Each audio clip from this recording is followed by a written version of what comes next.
ಹೇ hi friends, ಇಲ್ಲಿ ನೀವು ನೋಡ್ತಾ ಇರೋ ಬೆಂಕಿ ನ್ಯಾಚುರಲ್ ಆಗಿ ಫಾರ್ಮ್ ಆಗಿರೋದು.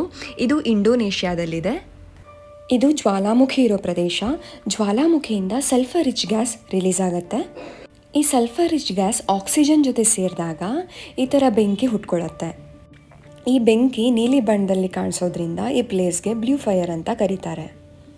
ಈ ಬೆಂಕಿ ನೈಟ್ ಟೈಮಲ್ಲಿ ಚೆನ್ನಾಗಿ ಕಾಣಿಸೋದ್ರಿಂದ ಅರ್ಲಿ ಮಾರ್ನಿಂಗ್ ಟ್ರೆಕ್ ಮಾಡಬೇಕಾಗತ್ತೆ.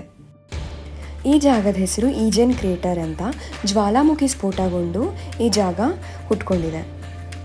ಈ ಕ್ರೇಟರಲ್ಲಿ ನೀರು ತುಂಬ ಚೆನ್ನಾಗಿ ಕಾಣಿಸ್ತಿದೆ, ಆದರೆ ಈ ನೀರಲ್ಲಿ ತುಂಬ ಆ್ಯಸಿಡ್ ಇರುತ್ತೆ. ಸೊ ಇಲ್ಲಿ ವೋಲ್ಕ್ಯಾನೋ ಇರೋದ್ರಿಂದ ಸಲ್ಫರ್ ಕೂಡ ಜಾಸ್ತಿ ಇರುತ್ತೆ. ಸೊ ಸಲ್ಫರ್ ಮೈನಿಂಗ್ ಕೂಡ ಇಲ್ಲಿ ನಡೆಯುತ್ತೆ.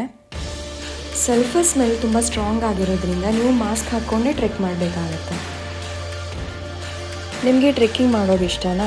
ಹಾಗಿದ್ರೆ ಇಂಡೋನೇಷ್ಯಾ ಟ್ರಿಪ್ ಪ್ಲ್ಯಾನ್ ಮಾಡ್ತಾ ಇದ್ದರೆ ಈ ಪ್ಲೇಸ್ನ ಇನ್ಕ್ಲೂಡ್ ಮಾಡಿ. ಇದು ಈಸ್ಟ್ ಜಾವಾ ಐಲ್ಯಾಂಡ್ ಹತ್ರ ಬನ್ಯುವಾಂಗಿ ಅನ್ನೋ ಸಿಟಿಲಿ ಇದೆ. Thank you.